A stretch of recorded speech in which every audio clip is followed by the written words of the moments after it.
es el tiempo de tomar en serio a Dios. La Biblia está llena de advertencias, como Mateo 7, en aquel día me dirán, Señor, Señor, hablamos lenguas, hasta demonios echamos, hicimos milagros, a muchos les hacíamos y se caían, etcétera, etcétera. Y les diré, nunca los conocí, porque nunca hicieron mi voluntad. Entonces, hacer la voluntad de Dios es creer que lo que la Biblia dice es verdad. Y si tú vienes a un estudio de francés, o a un estudio de hebreo, o de italiano, o vas a la escuela a estudiar geografía, imagínate que el maestro sepa que no llevaste tu libro de geografía, o tu libro de historia, o de civismo, o de todos los libros, ¿verdad? En mis tiempos que teníamos la mochila cargada como con 10 libros. Entonces no podía, nos sacaba de la clase el maestro en aquel tiempo. Entonces venía la Biblia, venía el domingo a la iglesia y no traer el libro. Pues ¿a qué vienes, no? Pues nomás vengo a oír, vengo a escuchar nada más. Pero cuando tienes la Biblia en tus rodillas y hablando el predicador, pero es que como están los versículos ahí en la pantalla, ¿para qué traigo ya la Biblia? Porque si no la aprendes a manejar, a ver el libro de Amós, me voy al índice, Amós página 1195, la busco rápidamente y me doy cuenta que comienzo a manejar mi Biblia y comienzo a descubrir dónde se encuentran en el Antiguo los Salmos, que está a la mitad de la Biblia, los Proverbios, el Apocalipsis, y no andas buscando Génesis en los Evangelios. Entonces, esta es la razón por la cual el cristianismo se encuentra como se encuentra. Ahora, fíjense ustedes, la segunda prueba, si mañana yo le pregunto a cualquiera de ustedes que no trajo la Biblia hoy, ¿me puedes hacer llenar una hoja tamaño carta en un resumen de lo que oíste ayer en la conferencia? No llenan ni la mitad de la hoja. Porque es más difícil recordar que estar escribiendo o tomando notas o estar en contacto con la Biblia o con el libro de geografía o de historia o con la materia que tengas que escuchar. Cristianos, familia de Dios, pónganse las pilas. Ya. Ya estuvo suave solamente de venir a calentar una silla el domingo sin tener en cuenta las grandes responsabilidades que tenemos como hijos e hijas de Dios. En la Biblia encontramos dos patrones que nos muestran claramente que Dios tiene en su plan cósmico de los tiempos cronología, porque dice yo soy el primero, yo soy el postrero, desde el principio hasta el fin. Entonces, el Dios de los cielos, creador del universo, el maestro de maestros, el sabio de los sabios, cuyos pensamientos no son otros pensamientos, tiene un plan. Y tiene un plan secreto. Por ejemplo, para darles rápidamente esto como un ejemplo, para no ser redundante, Satanás no sabía el plan de Jesucristo.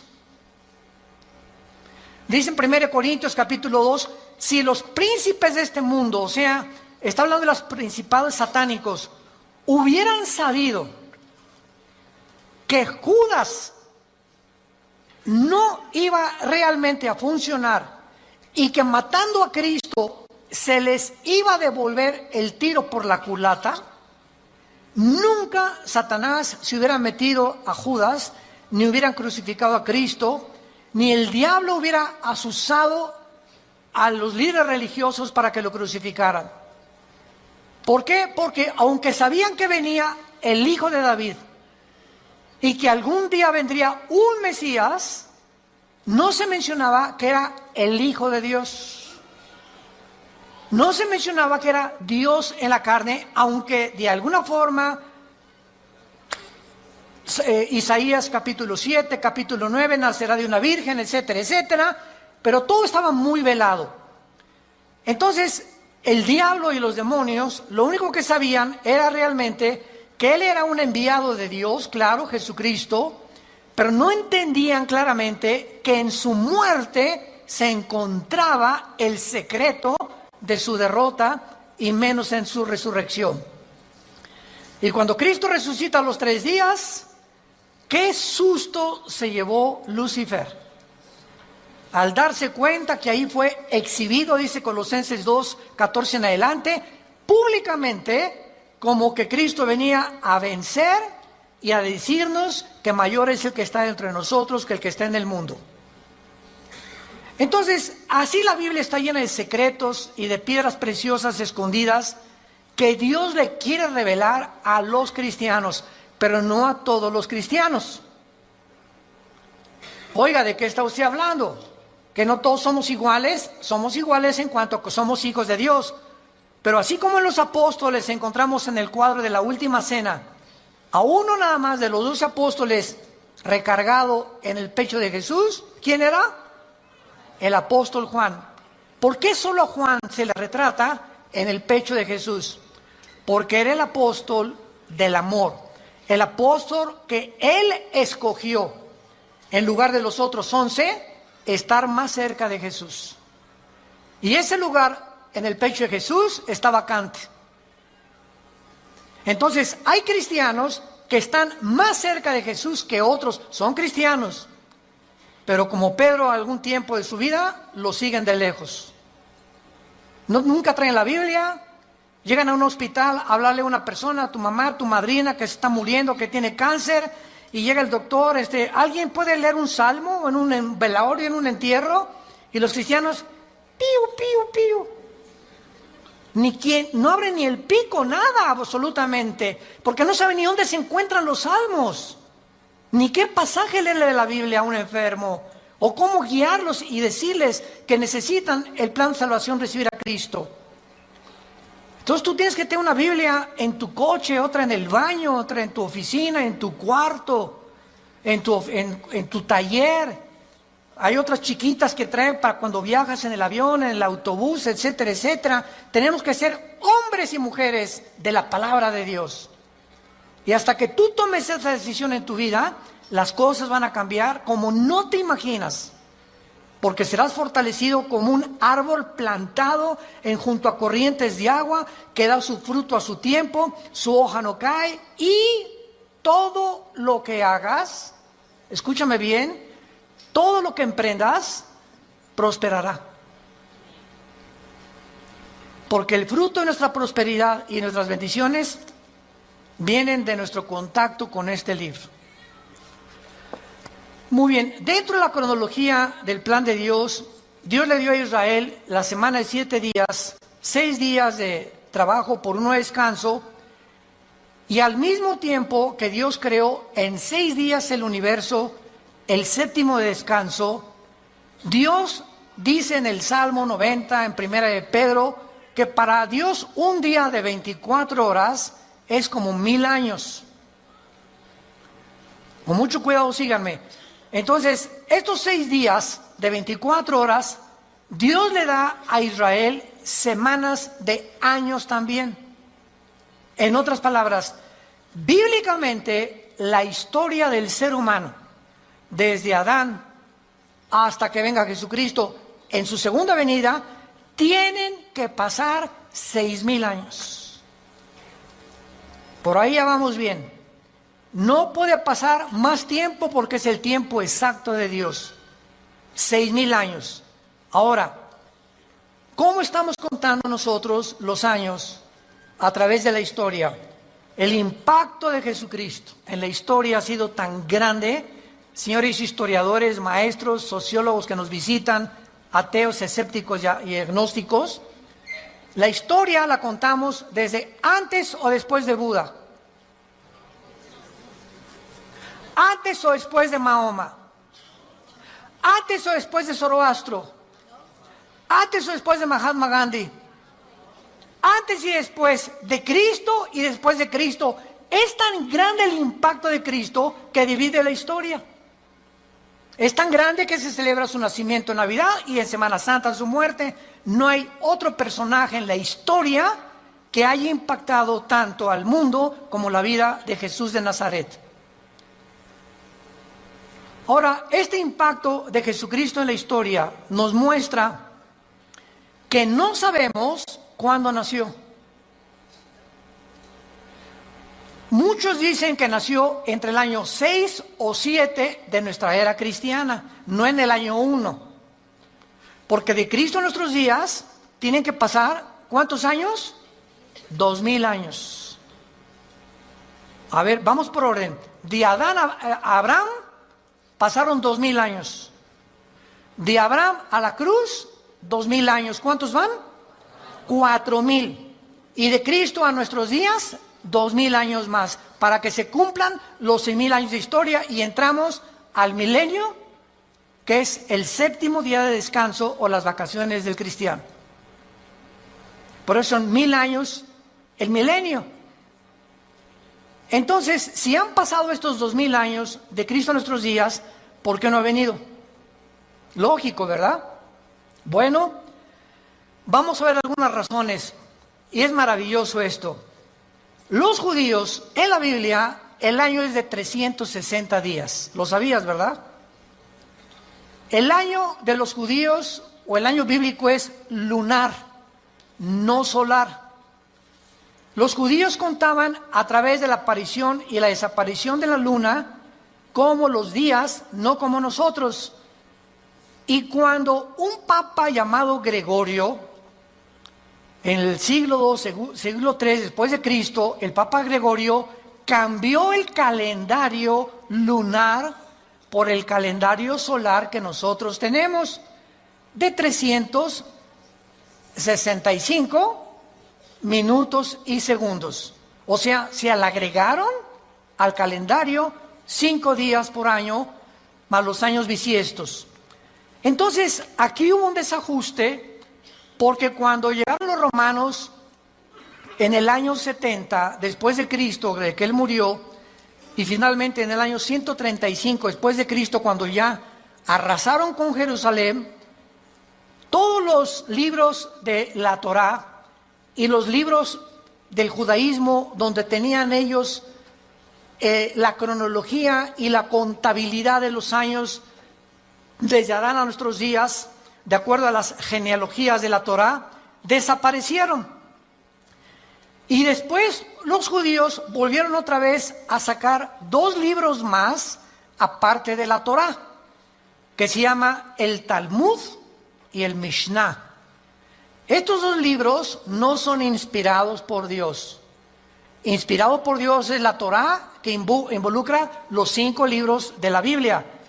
Por eso es Torá. Los primeros 5 libros de la Biblia son el Pentateuco, como se llama, o la Torá, porque son los libros que Dios le dio a los judíos con las leyes de Israel.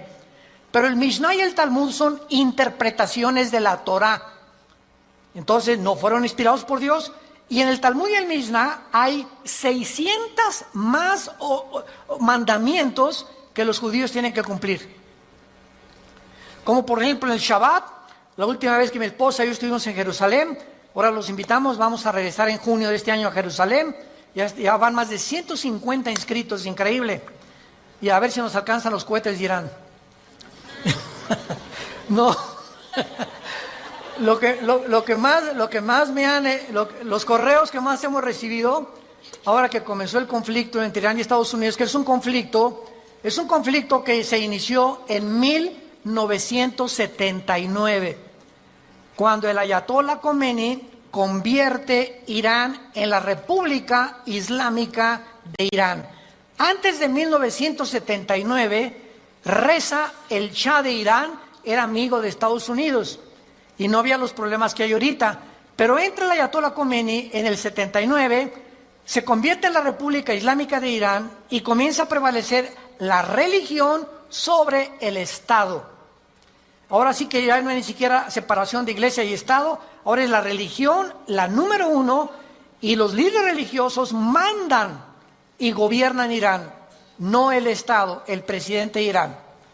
Entonces todo comenzó ahí, pero no voy a estar buscando más información acerca al respecto, pero con esto les quiero decir lo siguiente.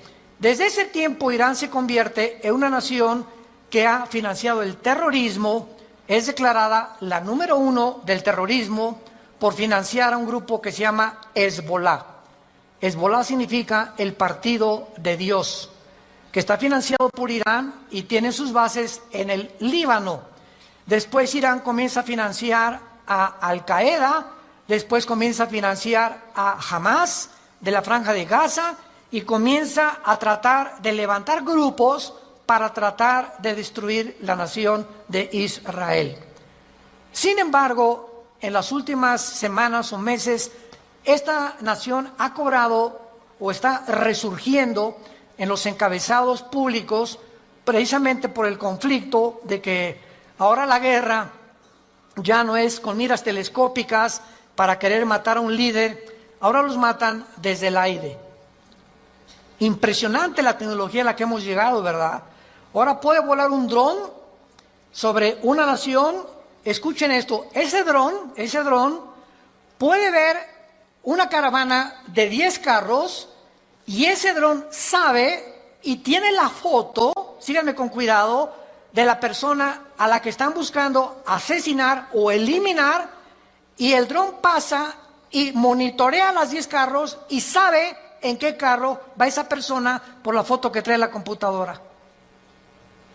Y en ese momento el dron sabe y ¡rum!, en segundos cae y eliminan ese vehículo, el tren o donde vaya esa persona.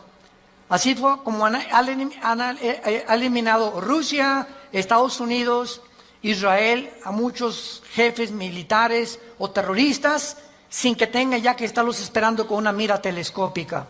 Ese es el avance impresionante en que los militares están tomando el mundo y ahora toda la guerra es desde el aire y desde el aire. Por eso dice la Biblia, y vi caer meteoros del cielo, decía Juan, que tal vez, ¿verdad?, son los drones que van a caer y que van a terminar con casi 2/3 partes de la humanidad antes de que Cristo regrese para establecer con nosotros el milenio. Pero el punto es el siguiente: cuando nosotros nos concentramos en la Biblia, nos damos cuenta que estos 6,000 años están a punto de cumplirse y que si hacemos la contabilidad, estamos en el 2020, ¿verdad? Muy bien. Si Cristo nació en el año 33, que es desde que se cuenta su muerte, y no en el año 1, entonces nos encontramos en el 2033. Síganme con cuidado. Suponiendo que nació en ese día, ok, estamos en el 2020. Si los 6,000 años se cumplen dentro de 13 años, quítale 7 años de la tribulación. ¿Cuántos son? Sí estudiaste aritmética, ¿verdad? 33 menos 7, 2006. Y 2006, estamos en 2020. ¿Por qué le quitamos 7 años? Porque estos 7 años de la tribulación nosotros no vamos a estar. Esto está haciendo un cálculo somero sin llegar a un dogmatismo. El hermano se dijo que venía el 2026. Por el amor de Dios, han sacado tantas tonterías como no se imaginan. No estamos dando fechas ni mucho menos, porque el día y la hora nadie la sabe. Pero Jesús dijo que los tiempos los deberíamos de conocer, como lo vamos a ver. Vayamos a Mateo capítulo 24, en el Nuevo Testamento, y vamos a partir de aquí para continuar con este estudio precioso de conociendo el tiempo en que nos encontramos. Si siguiéramos esta lógica del 2033 y en el 2006 antes viniera el arrebatamiento de la iglesia, estamos diciendo pues que nos quedarían 5 o 6 años, ¿verdad? Porque podía venir Cristo hoy en la noche o mañana o el 2021, el 22 o el 23, etcétera, etcétera. Pero esto desde la perspectiva somera de un análisis especulativo, lo aclaro, para que nos encontremos y podamos deducir que aunque no falten 5 o 6 años o 13 años, solo Dios lo sabe, repito, porque el calendario judío, ¿saben qué atraso tiene? Si tú le preguntas a un judío, la comparación del calendario judío con el calendario de nosotros es de 250 años. Ellos se encuentran en el año 250 antes que nosotros. Es más, aquí tengo ya la fecha, ¿verdad? en el 2019, ¿verdad? El año judío era de 5.800 aproximadamente. Entonces ahora ellos están más arriba o más abajo por los cálculos del Mishnah y de los libros que se perdieron y el análisis de las genealogías no pudieron calcular exactamente. Y nosotros bíblicamente, hubo un obispo en Inglaterra llamado Busher, arzobispo Usher, que fue el que dijo que desde Adán hasta Cristo son 4.000 años. ¿Basado en qué? Basado en las genealogías que se encuentran en el capítulo 10 del Génesis. Ahí está la genealogía de las genes. Adán tuvo esto y esto y esto, y Isaac tuvo esto y esto y esto, y etcétera, etcétera. Y ven todas las genealogías de donde descendemos todos. Y basado en esas genealogías, que hay un margen de error de algunos años, se calculó que de Adán a Cristo hay 4.000 años, y de Cristo a nuestros días llevamos 2.000 años. Pero no puede haber más de 25 o 30 años de margen de error. Entonces nos encontramos demasiado cerca, más cerca de lo que nos imaginamos. Ahora bien, otra cosa importante, antes de leer Mateo 24.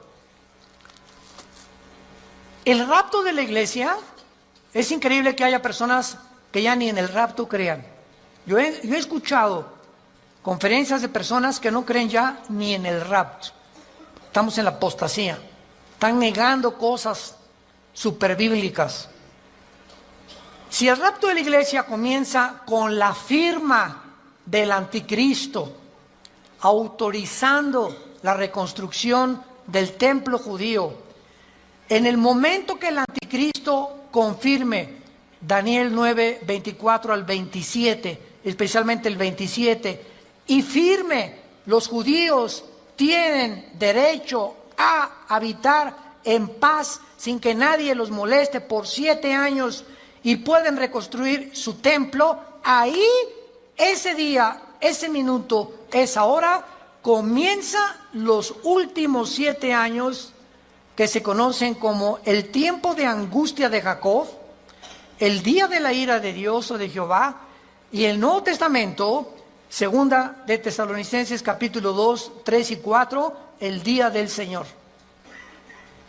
El día del Señor no es el día del rapto, el día de Cristo es el día del rapto, el día del Señor es el tiempo de la tribulación, para que sepamos distinguirlo proféticamente a ustedes que les interesa el estudio de las profecías. Entonces, desde ese momento, muchos creen que al firmar Cristo, el anticristo, el pacto, los cristianos desaparecemos y somos arrebatados. No es así. El rapto puede ser 1 año antes de que el anticristo confirme el pacto. ¿Me van siguiendo con mucho cuidado? El arrebatamiento puede ser 3 años antes de que el anticristo firme el pacto. O puede ser 1 semana y a la semana el anticristo confirme el pacto. Entonces no hay tiempo para poder establecer el rapto, ni el día ni la hora. Viene sin que nosotros lo sepamos. De repente desaparecemos del mundo y pueden pasar 1 año, 2 años, 6 meses cuando comience la gran tribulación.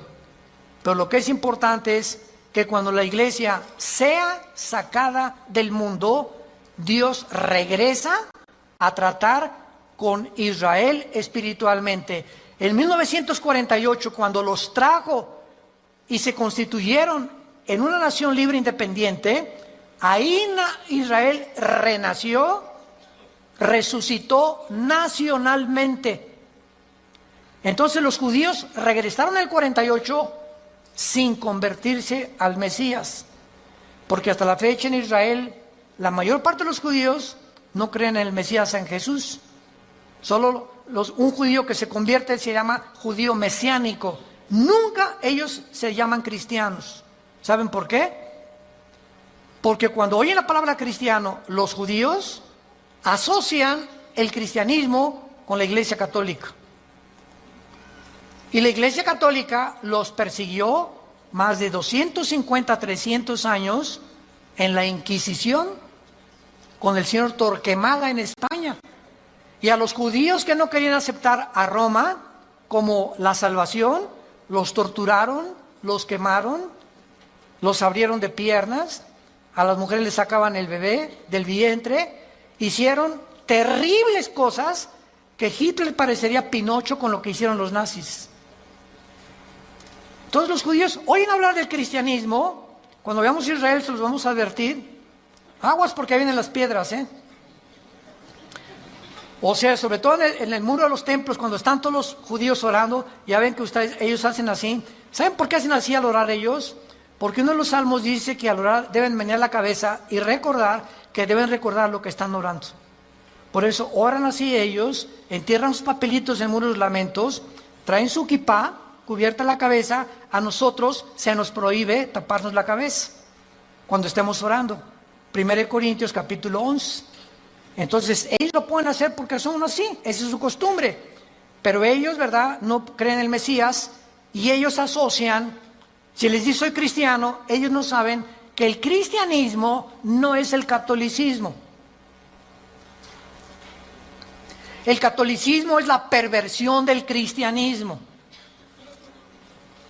El catolicismo nació 250 años después de Cristo.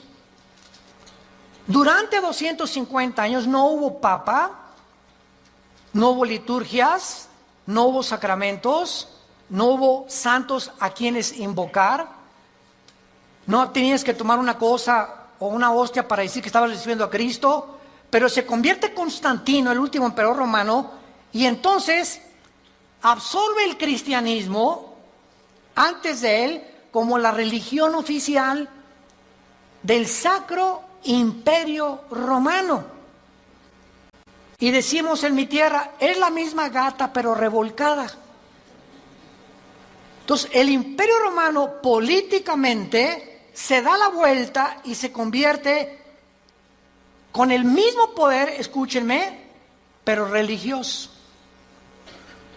Y desde hace casi 18, 19 siglos, el Imperio Romano es el imperio del Vaticano y gobernó Europa, a los príncipes, a los reyes, y nadie en Europa se podía casar ni a tener negocios sin el permiso de Roma, de la religión.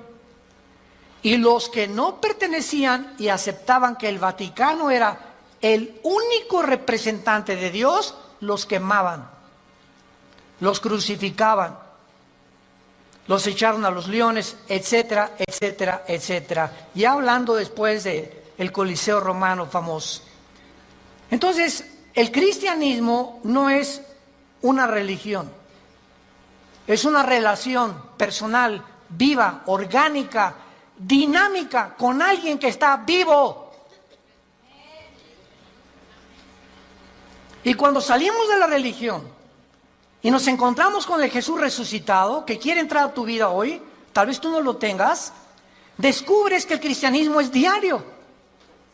Y lo vives diario. Te levantas y tienes tu Biblia. Te acuestas y tienes tu Biblia. Oras por tu familia, oras por tu esposa, oras por los alimentos. Comienzas a asociarte, tienes una comunión con Dios diaria. Por eso se compara con el matrimonio el cristianismo. Imagínense mi esposa y yo, que me digan 8 meses, Armando, en estos 8 meses que tenemos tú y yo, nos hemos sentado algún día a platicar y algún día tú me has comunicado y compartido tus sentimientos, tus expresiones, cómo te sientes para que yo te conozca más, porque llegamos en la noche y nomás oigo y te volteas para el otro lado, te vas a trabajar durante todo el día. Es más, nos vamos a un seminario de matrimonios, que es donde nos encontramos otra vez, o de vacaciones, y no nos hablamos, tú con el periódico. Yo no te conozco, tenemos 30 años de casado y no te conozco, eres un desconocido para mí, eres una desconocida para mí. ¿Por qué? Porque nunca descubrieron que el matrimonio es comunión. Es comunión. Se pierde la comunicación en el matrimonio, perdiste tu matrimonio. Un matrimonio que no se comunica, que no están así, donde una vez a la semana a tomar un café, nos vamos de vacaciones, platicamos, nos damos tiempo el uno para el otro, para conocernos, es imposible que funcione. Se levantan barreras de silencio y ya pasaron un mes y tu esposa tiene cara de la jeta. Y nosotros hoy, pero ¿qué le he hecho? Es que hay tantas cosas de ellas que les molestan de nosotros. Pero ¿cómo vamos a descubrirlo si nunca, oye, mi amor, tienes tu jetita linda, dorada, parece una princesita pero con jeta? Dime qué te pasa, ¿verdad? Y a las mujeres les encanta.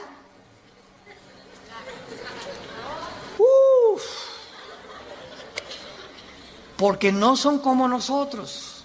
Pueden hablar 5 horas, 6 horas con sus amigas, con lo que sea, y se despiden y en el teléfono siguen hablando y desde el carro siguen platicando, etcétera, etcétera. Y cuando llegamos nosotros que no nos gusta eso, y tenemos que entender que a ellos les gusta eso, perdón, ya parece que estamos en un seminario de matrimonios. Ya me estoy saliendo del tema, les pido perdón. Bueno. Se van a enojar y así es el cristianismo. Ok, entonces el cristianismo no es una religión, es una relación con Cristo diaria. No es el domingo, imagínate, cada domingo a tu esposa de 5 a 6 te comunicas con ella. Así es la religión. El domingo voy a misa, a la iglesia, y lunes, martes, miércoles, jueves, viernes ni me acuerdo, ni abro la Biblia, ni oro, ni nada. A lo mucho me echo una persinada de vez en cuando va a meter el gol en América. O cuando salgo a jugar al campo, ¿verdad? O meto un gol, me echo la persinada también. Es la forma en la que el ser humano vive con la religión. En Mateo 24, versículo 32 al 35, es uno de los pasajes claves para saber en qué tiempo nos encontramos. Y es el que queremos analizar brevemente en esta mañana. Mateo 24, 32 al 34. Jesús dice, de la higuera aprendan la parábola. Número 1, para entender esta parábola de Jesucristo, tenemos que entender qué es la higuera, qué es la vid y además qué es el olivo, que son los 3 árboles que se usan, el olivo, la higuera y la vid, para diferentes fases de la vida de Israel. Entonces, por ejemplo, la higuera, ¿verdad? Es, como lo vamos a ver, representa a el Israel. El olivo representa las condiciones de Israel y la vid representa al sistema religioso de Israel. Entonces, cuando Cristo está hablando de la higuera, inmediatamente lo podemos asociar, porque la Biblia no es de interpretación privada, con Israel. Porque Israel es la higuera y hay cantidad de pasajes en el Antiguo Testamento donde se representa a Israel como la higuera. Muy bien, de Israel aprendan la parábola. Ahora ya vamos con un poco más de luz. Cuando ya su rama está tierna y brotan las hojas, noten que no dice el fruto. ¿De acuerdo? Cuando ustedes vean que ya está tierna y las hojas comienzan a salir, que siempre salen antes que el fruto de las hojas de todos los árboles, sepan que el verano está cerca.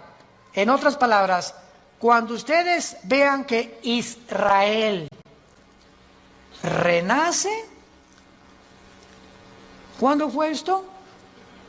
El 14 de mayo de 1948, después de casi 2000 años que Israel fue dispersado, exiliado por todas las naciones del mundo.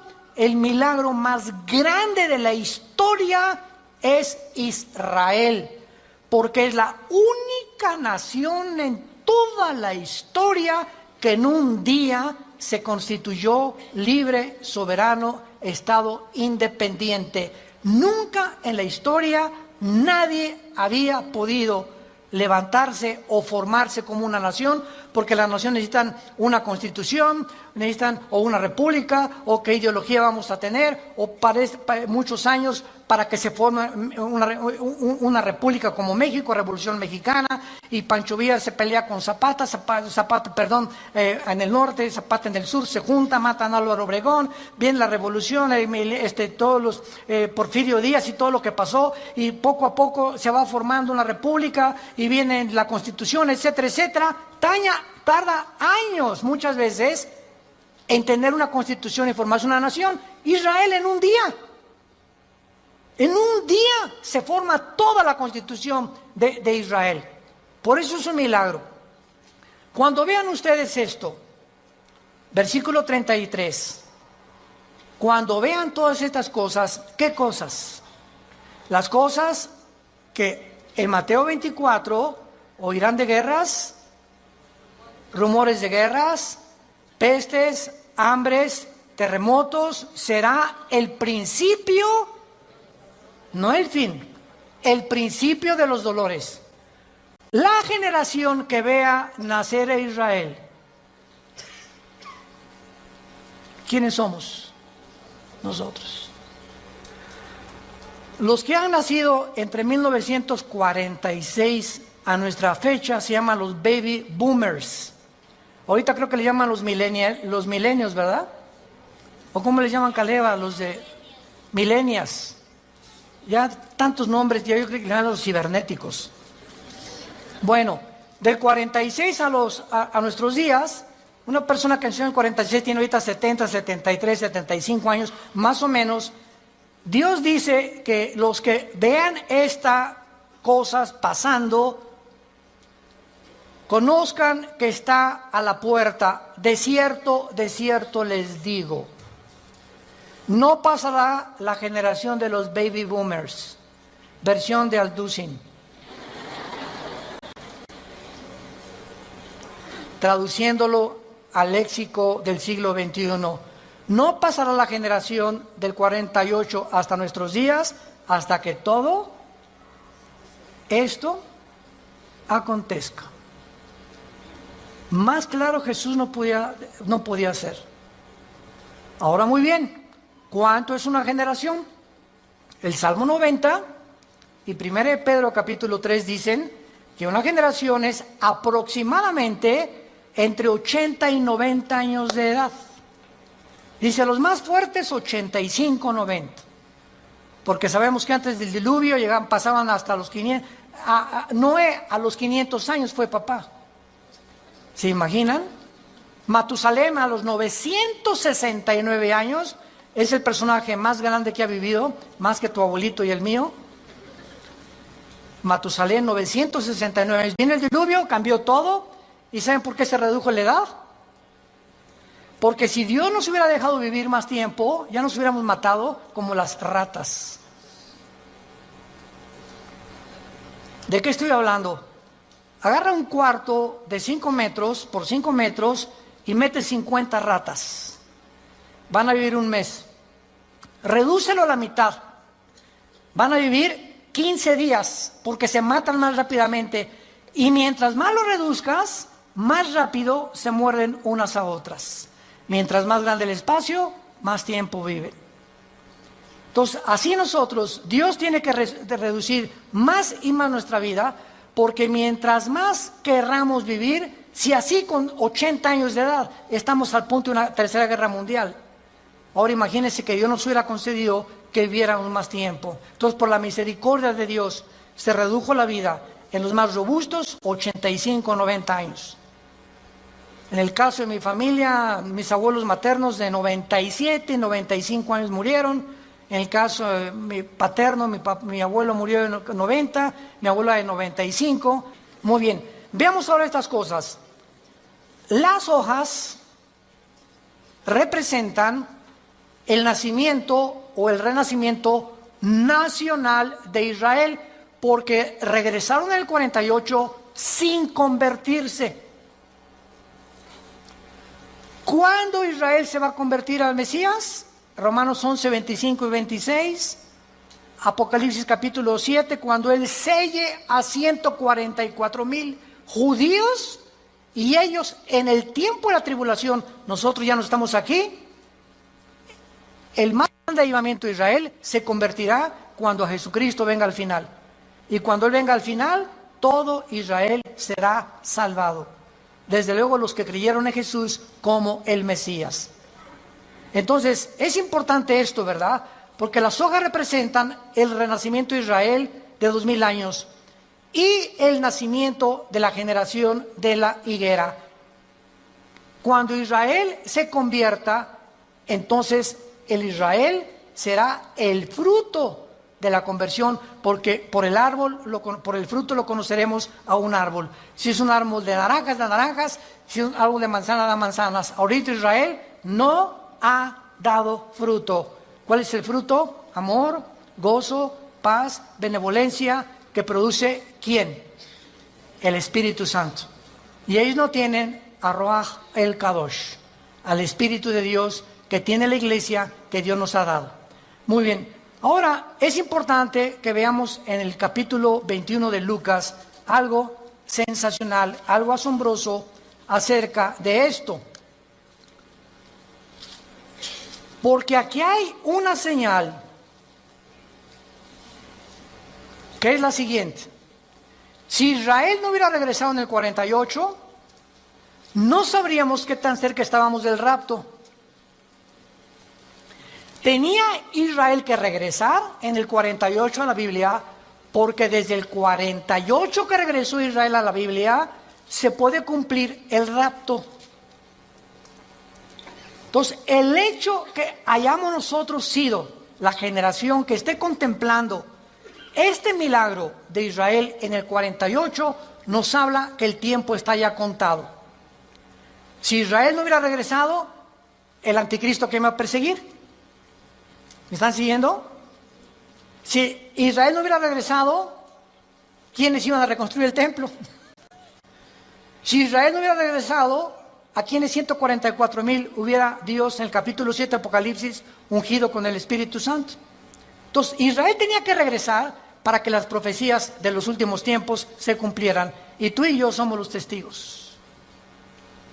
Antes del 48, nadie sabía ni se imaginaba que Israel iba a regresar. Fue un milagro de la historia. Y el rapto lo mismo. No sabemos ni cómo, ni cuándo, ni a qué hora, pero va a ser algo que ya se puede cumplir porque Israel está en su tierra. Ahora, en Lucas 21 hay un antecedente maravilloso y dice en el versículo 29 el Señor Jesucristo: también les dijo una parábola, y está contando Lucas las mismas palabras de Jesús, pero observemos con lupa que Lucas le agrega otras palabras que no tiene Mateo.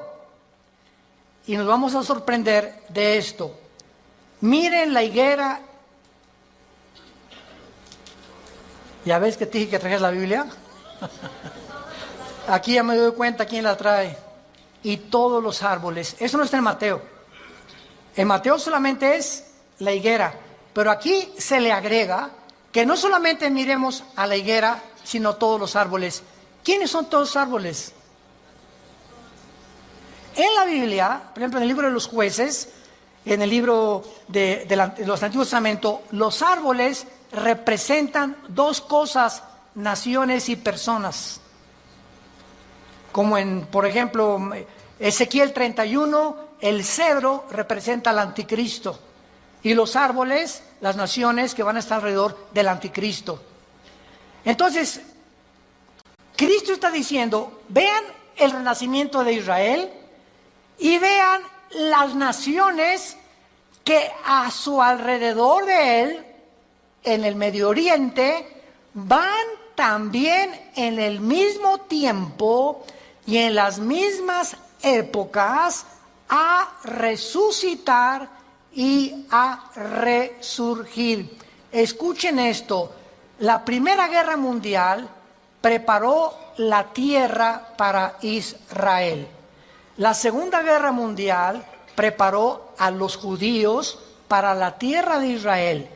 Pero para que Israel regresara a la tierra y para que las profecías se cumplieran, antes de 1925, 1930, no existía el Medio Oriente. Jesús, María y José y el burrito que los acompaña. Las naciones que se encuentran ahorita en el Medio Oriente no existían antes de 1930. Escuchen ustedes lo siguiente. Estos árboles son las naciones que surgieron en el mismo periodo. El Líbano, 1920. Siria, 1920. Turquía, el Imperio Otomano turco sale y Turquía se convierte en una nación. Arabia Saudita, 1932. Irak, 1932. Jordania, 1946. Israel, 1948. Egipto, 1952. Todas estas naciones necesitaban primero que Israel surgiera, porque Israel iba a ser el centro de las profecías para que se cumpliera la venida de Jesús. Mire la higuera y todos los árboles. No pasará esta generación hasta que todo esto suceda. Es sorprendente observar que el Medio Oriente visible, tal como lo vemos ahorita, fue formado en el siglo XX.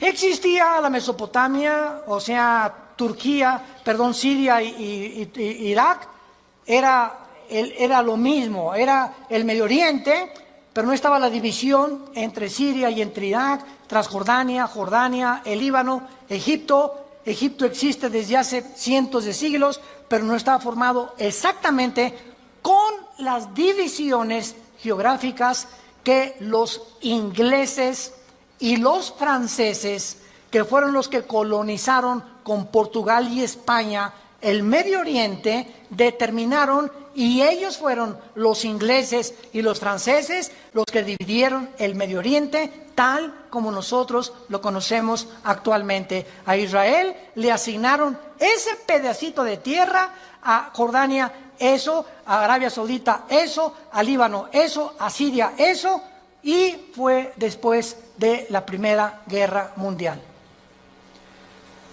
Estas cosas que están pasando, vemos nosotros que tenían que suceder para que nosotros pudiéramos comprender que las profecías bíblicas tenían que cumplirse. 1945 termina la Segunda Guerra Mundial. ¿Quién gana? Estados Unidos, Inglaterra y Rusia. 1957 se firma el Tratado de Roma, donde Jacques Delors, francés, Europa, unámonos, porque la unión hace la fuerza y Europa tiene que tener una moneda, tiene que tener una constitución, tenemos que unirnos todos. 1967, la Guerra de los 6 días, 1989, cae el comunismo y en ese momento comienza la democracia a elevarse en el mundo. 1992, el Tratado de Maastricht forma la Unión Europea. En el 2016, Inglaterra dice a la Unión Europea, ahí nos vemos el Brexit.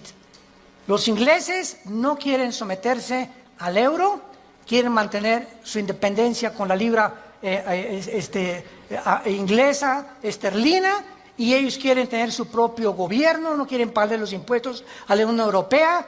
Y estos acontecimientos tenían que suceder después de Israel, del 48. Las Naciones Unidas, la Unión Europea, el Mercado Común Europeo, el Fondo Monetario Internacional, la OTAN, la OPEP, todo tenía que formarse después de Israel. ¿Para qué?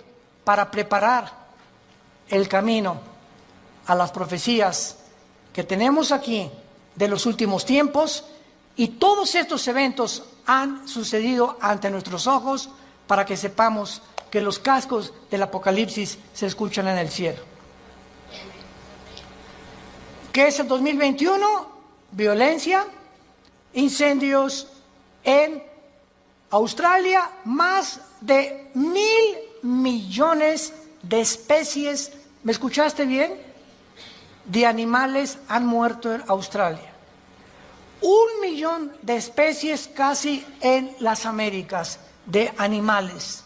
Y estamos involucrando también a delfines, ballenas, tiburones y peces. Incendios en California, incendios en otras partes del mundo, inundaciones, tsunamis, cambios de clima, ya no hay primavera, ya no hay verano, huracanes devastadores, cada día con más fuerza, grado 3, grado 4, etcétera, etcétera. Nos encontramos en un mundo convulsivo políticamente. ¿Qué será? ¿Será melón? ¿Será sandía? ¿Comunismo o socialismo? ¿O autocracia? ¿O monarquías otra vez? ¿O una oligarquía? ¿O qué sistema? No, vamos a mezclar mejor ya. Comunismo con capitalismo como China. O socialismo pero también con capitalismo. Y es una ensalada del chef en las ideologías gubernamentales y filosóficas, porque el mundo ha llegado a su fin. Ningún sistema ha funcionado, el comunismo cayó, fue un fracaso, se vuelve a desenterrar al mismo muertito, porque la historia nos enseña que el hombre no aprende de la historia. Y cometemos los mismos errores, porque usted es la generación de los milenistas, o milenios, o ¿cómo les llaman? Cibernético les llamo yo, ¿verdad? No han experimentado lo que nuestros padres en la Segunda Guerra Mundial, lo que se sufrió, y ahorita el pasado ya no existe para ustedes.